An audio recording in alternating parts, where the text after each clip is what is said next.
Subscribe for more updates and enjoy your video.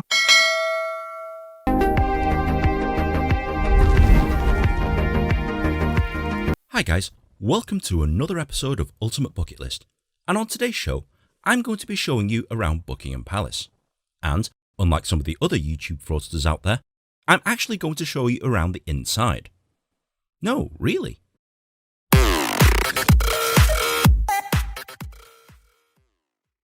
Ladies and gentlemen, welcome to the residence of the Queen. Buckingham Palace is the most famous royal property in the world. With over 775 rooms, at least 200 bedrooms and 92 offices, it's the largest of the royal palaces. Subscribe for more But even though millions of people updates visit and it every enjoy year, your video. They mainly just walk around the gates and take pictures from the outside. Very few people actually step foot inside the palace itself. Well, today, I'm one of the lucky ones. So what's it like to go around the most famous palace in all of the free world? Follow me, your trusty tour guide, and let's find out. The main road that leads to Buckingham Palace is the Mall. You've probably seen this on TV many times before. It's where the royal processions take place and where you can watch the changing of the guard ceremony, which happens at 11 o'clock most days. Check out my future video right here. Right outside, you'll find the Victoria Memorial, a statue commemorating the life of Queen Victoria.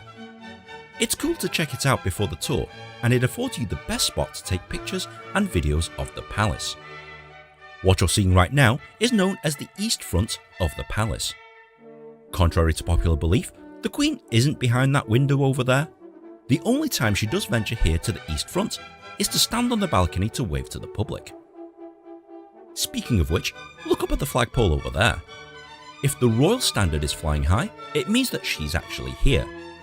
If the Union Jack is up there, it means that she's not at home. So you can instantly tell if she's at the palace or not. Most people just hang around the gates and act like complete tourists, but we're actually going inside. So you'll need to go to the left here, and the public entrance to Buckingham Palace is here at Buckingham Gate, not the front bit full of tourists and posers. If you don't have tickets, you'll need to buy them here at Gate A. Good luck with that. Buckingham Palace is incredibly popular, and tickets are sold months in advance. If you have pre-booked tickets, your entrance is here at Gate C. You'll probably be in a long queue to actually get in. Before they let you any further, they'll security check you, airport style, before they let you into the palace itself. Pick up your complimentary audio guide right here at the desk, and then meander down a few corridors where you'll enter the first part of Buckingham Palace.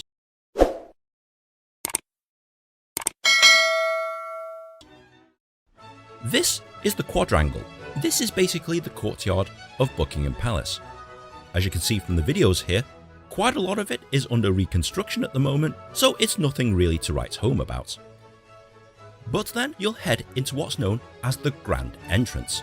And what an entrance this is!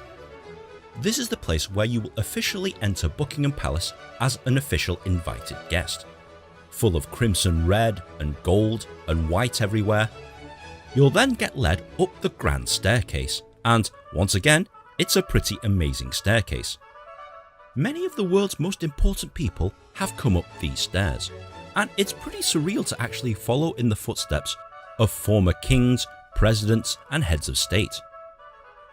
Right at the top of the stairs is this foyer with portraits of former monarchs of the country. And the ceiling detail here is pretty amazing too. From the foyer, you'll be led into the green drawing room. It's called that because the walls are green, but the things that you'll probably notice more are the lavish paintings, the ornate Subscribe furniture, for more the updates incredibly and enjoy decorative your video. antiques, and the crystal chandeliers that adorn this room. Contrary to popular belief, the green drawing room is actually used more as a waiting room before you meet the monarch. Because the room next door is where you'll actually do that. This is the throne room. Any function that requires the Queen to wear the crown on her head happens here. Traditionally, this is the place where you would be knighted, but that now happens in a separate room that we'll go into later. But check out the chandeliers, the ceiling detail, everything is decked out in red and gold, and the thrones themselves, they've got the initials of Queen Elizabeth and Prince Philip. R.I.P. Prince Philip. A really spectacular room. You'll then enter this peach-coloured walkway. This is none other than the famous picture gallery, which houses the royal family's collection of art. You'll notice some of the most famous paintings in the world displayed on these walls. Rembrandts, Vermeers, and paintings of other Dutch masters. If you're not really into art, it kind of is a bit lost on you, but if you know roughly anything to do with art, it's actually quite a nice art gallery in itself. Even though you're not in an art gallery. Keep walking further until the walls turn grey, and now you're in the East Gallery. Again, it's a small collection of royal artwork. I'm particularly fond of the antiques on display and the paintings of Queen Victoria, which I like very much. You'll then be led into what's known as the Ball Supper Room. Traditionally, this is where the Queen will dine intimately with other members of her family. But at the moment, it's currently an exhibition of the Queen's personal jewellery.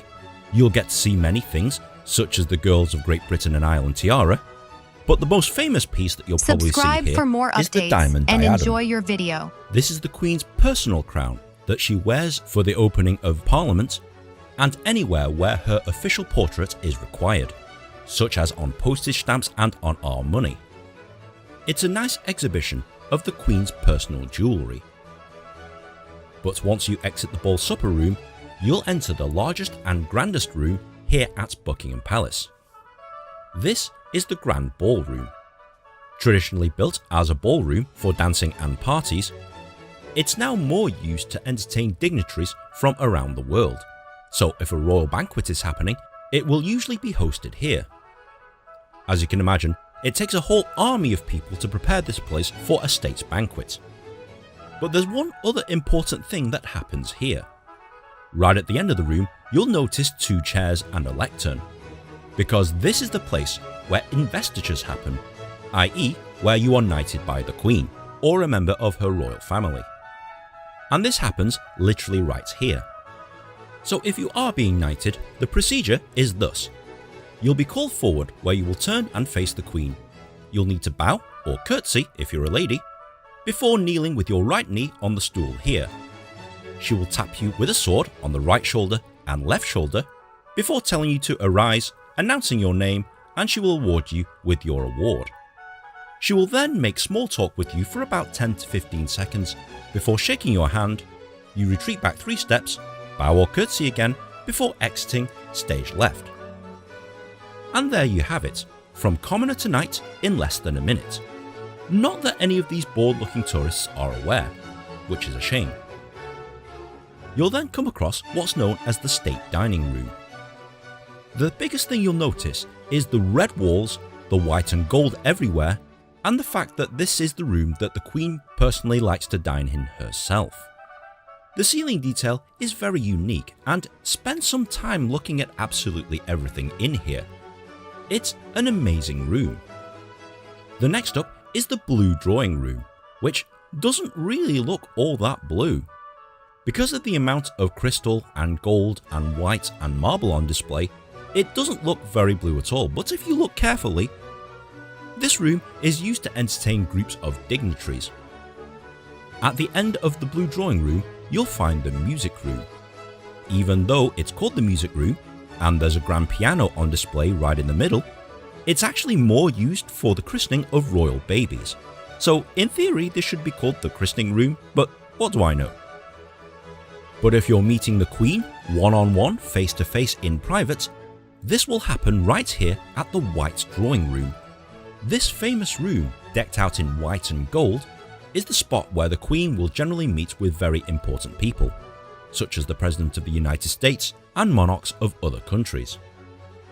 Complete with Queen Victoria's gold piano and priceless antiques, it's an amazing room. But behind this unassuming bureau lies the Queen's quote-unquote secret personal entrance. From her apartments, she can actually access this room from behind the mirror here. But it's not so secret anymore because everybody knows. and the fact that they've actually left it open means that it's not really a secret. Still pretty nice though. You'll then meander through the anteroom, not much to see in here, before going down the minister's steps and back onto the ground floor. You'll then enter the Marble Hall.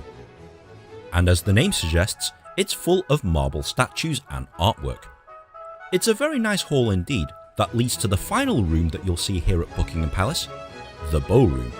Traditionally, this is used as an indoor meeting place if you're attending any function at Buckingham Palace, particularly the garden parties. For you, this is pretty much the end of the tour. But don't turn off the video just yet, because there's plenty more to see here at Buckingham Palace. Right guys, you're halfway through the video and it's competition time, and I'm giving you the chance to win this free bag of memorabilia that I've just bought at the Buckingham Palace shop. Stick around to the end of the video to find out more, but in the meantime, back to the video. As an ordinary member of the public, you don't have access to any other part of Buckingham Palace. But what you can do is have afternoon tea here. So if you feel like partaking in the great British tradition in the heart of Buckingham Palace, you can do. The caterers here are the same ones that supply the palace itself. And even though the food looks lovely and the prices are reasonable enough, you'll be spending forever in the queue. It took me 25 minutes just to grab a latte, but do you know what? I'm probably going to be here once in my life. I might as well take advantage while I can. You can actually pay for a separate tour of Buckingham Palace's gardens. And the meeting point is literally right here where you exited the palace. The Palace Gardens is where the Queen officially hosts her garden parties. At select times throughout the year, ordinary members of the public, like me and you, can be invited to meet the Queen and members of her royal family. If you're lucky enough to be invited to a Buckingham Palace garden party, it's supposed to be an exceptional shindig. This lawn also acts as the de facto helipad for Buckingham Palace. So, if the President of the United States wants to drop on by, he'll park his helicopter right here. You'll notice that most of the walkways are canopied, so that people can't spy on you from above. After walking past the Queen's swimming pool, which you can't see, and the Queen's actual apartments, which you can't go into, you'll go into the Queen's private garden. This is the part of the gardens that she frequents herself. Apparently, she's incredibly fastidious in keeping the garden Subscribe a specific for more way. updates and She enjoy wants the your garden video. to be more accessible to animals and insects rather than for humans, which kind of makes sense. Apparently, she's an expert in all things flora and fauna, and she could give Sir David Attenborough here a run for his money. When you walk through it yourself, admittedly, it's a little disappointing. If you didn't know that this is the Queen's private garden, you'll think that you're just at your local park at home. There's nothing really special about it. I mean, yes, the flower beds are really nice, the rose gardens are okay, and it's very well manicured for sure. There's a few things that the Queen has been given as gifts that are on display in her garden, but overall, it's a pretty average looking garden, and a pretty average garden tour at best. Case in point, this is the Queen's personal tennis court that you can see on Google Maps, but you can't see whilst you're actually here. So if you've only got a short amount of time, skip the Palace Garden tour, you won't be missing all that much.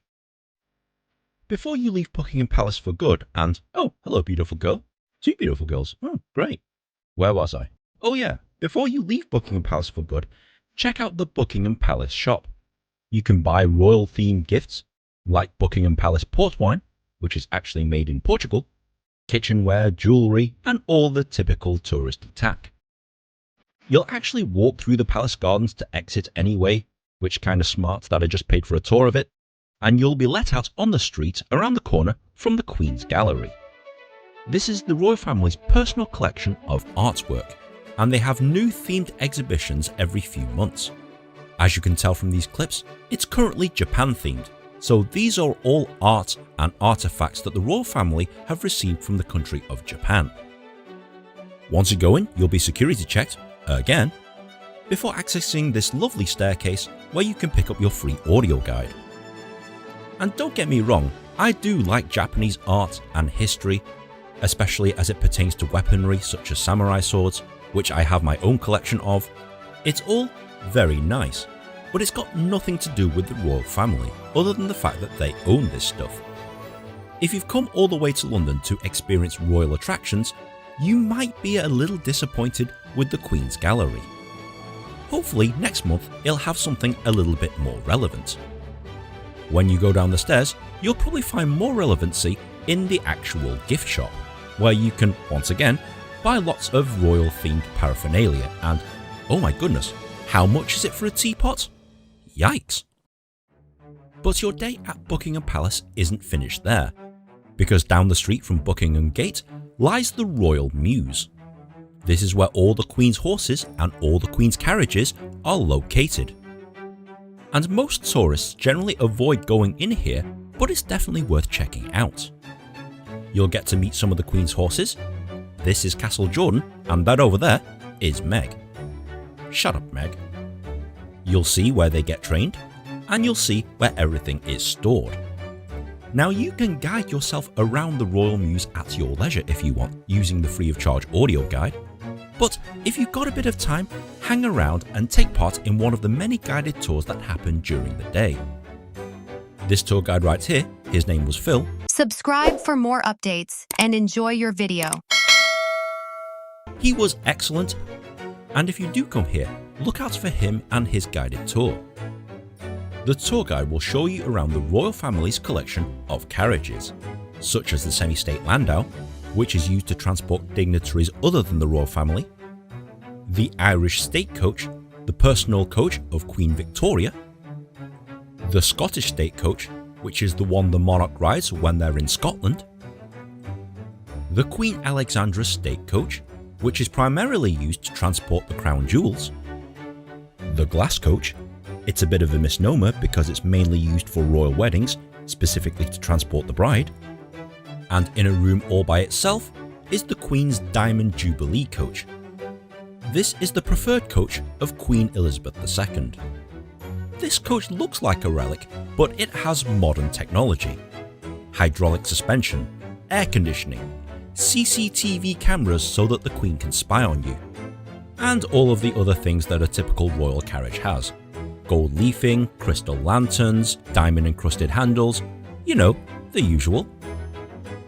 They'll also show you a selection of the vehicles that the Queen personally either drives herself or is driven around in. She generally favours Bentleys and Rolls Royces, and her personal vehicles don't have number plates, because she's the Queen, and doesn't need them. You'll get a short talk about the inner workings of the Royal Mews, and the fact that it's still a working stables today. Speaking of which, you'll actually get to walk in the working stables themselves. Currently, most of the horses are actually on their summer holidays. I'm honestly not joking about that. Which means that all the stalls are pretty much empty, save for some authentic hay and horse poop. But that's actually a good thing because they've staged a mock carriage so that you can pretend to be the Queen for photos and videos, and dress up as a coachman if you want to. In here is also where you'll learn how the horses are tacked and prepared, the uniforms of the specific people who perform specific jobs for the Queen are. And enjoy your video. Very, very interesting. But here at the Royal Mews, they've saved the best thing for last, because right at the end of the room here is the most priceless royal vehicle of them all. It's none other than the one, the only, Her Majesty's Gold State Coach. Almost 9 meters long and 4 meters high, 4 tons of gold encrusted steel, requiring 8 Windsor Grey horses to draw. This is the most priceless vehicle in the royal collection, and is used for the coronation of every monarch since the 1700s. The detail on this thing is exquisite. Queen Elizabeth herself has described the Gold State Coach as horrible. It's not meant for travelling in at all. I mean, it's just not, it's only sprung on leather. Yeah, apparently she hates riding in this thing. But when you're the head of the Commonwealth and defender of the faith, you have to put up with doing some very uncomfortable things. And that's pretty much the end of the Royal Mews. But before you go, guess what? There's a gift shop. But it's not a very big one, and you're better off buying your souvenirs inside Buckingham Palace itself. So guys, I've just finished my day here at Buckingham Palace, and I've got to say, it definitely was worth the money. It was pretty amazing to see all the things that I've seen on TV before, up close and personal. And if you are visiting central London, I recommend that you make this the #1 thing that you book when you're planning your trip here to London. If you need any additional help, of course, feel free to check out my very popular video guide right here. Okay Nin, I'm sold. What do I need to do? Well, you need to come here to Buckingham Palace. It's centrally located here in London, within easy walking distance of Westminster Abbey and Big Ben. If you're arriving via the tube system, the nearest 2 tube stations are Green Park Tube Station and St James's Park Tube Station, both of which are about a 5-minute walk away from Buckingham Palace. If you want to arrive via the bus, that's okay, I'll leave the bus numbers on the screen there. And every taxi driver in the city knows where this place is. The one thing I definitely don't recommend that you do is drive here yourself. Not just because the traffic is terrible, but because there's nowhere really to park around here. To buy tickets, you'll need to go on the RCT website, www.rct.uk, and check the availability there. Please note that the staterooms and palace gardens are only open when the Queen is officially not in residence. And that's mostly during the 6 weeks of summer between the end of July and September, and select days throughout the year. So you really have to check the website in order to make sure that it's available and open. If the staterooms aren't open whilst you're here in London, that's okay. You can visit the Royal Mews and the Queen's Gallery all year round, and you can still book tickets via the website. The cost? Well, if you want to do absolutely everything, it might cost you a little bit. I did all 4 things here at Buckingham Palace, and it cost me about £66, thereabouts. I'll leave the separate ticket prices on the screen there. If you're running short on time, I highly recommend that you just do the staterooms and possibly the Royal Mews. You can leave out the other 2 bits and you won't be missing all that much. The best value ticket is the Royal Day Out, which encompasses the staterooms, the Royal Mews and the Queen's Gallery, so that's highly recommended. Is there anything else I need to know? Yes. If you're coming to Buckingham Palace during the summer months, the beginning of summer is always busier than the end of summer. So if you've got flexible dates that you can come to the palace whenever you want, come towards the end of the summer when it's not so busy and the ticket availability is a lot better. Also, photography and videography is strictly forbidden whilst you're in the staterooms and the palace gardens, but you're free to take as many photos and videos as you like at the Royal Mews and the Queen's Gallery. You'll be waiting around a lot. You'll be waiting to get in, you'll be waiting to be security checked, you'll be waiting for a simple cup of coffee. So bear in mind that Buckingham Palace is a busy place and you might be queuing and hanging around for quite a bit of time. If you're planning to visit Buckingham Palace more than once this year, have your ticket stamped at the exit, because it allows you free entry for up to a year. And finally, whilst there's no official dress code to enter Buckingham Palace, it helps to not dress like a complete slob. So wear what you want, but bear in mind you are entering the House of the Queen. So guys, that was my complete video guide to what to see here at Buckingham Palace. And I hope you've enjoyed this video, and if you have, please be sure to like, share and subscribe. Comment on the comment section below if you've got any questions, of course. And if you've got any other suggestions for bucket list ideas, you know what to do, tweet them at me. If I get enough suggestions, I'll go ahead and do that. But otherwise, from here at Buckingham Palace, we'll see you in the next episode. Right, it's competition time guys, and I'm giving you the chance to win this Buckingham Palace goodie bag, which consists of the official Buckingham Palace guide, a Platinum Jubilee yearbook with matching keyring, this rather fetching Buckingham Palace apron, a corgi, all encased in this royal red bag. To enter, just follow the link in the description below. I'll pick out a winner at random in a couple of months' time and send this prize to anywhere in the world. Help me out by sharing this video and win yourself some goodies at the same time. Good luck! Past me, just come walk past me.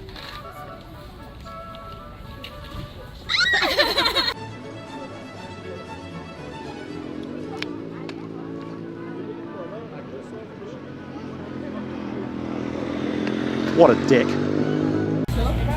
Thank you. Bye-bye now. Bye-bye. Manchester United. Of the occupants as it goes along, and so it's normally used by a bride to be.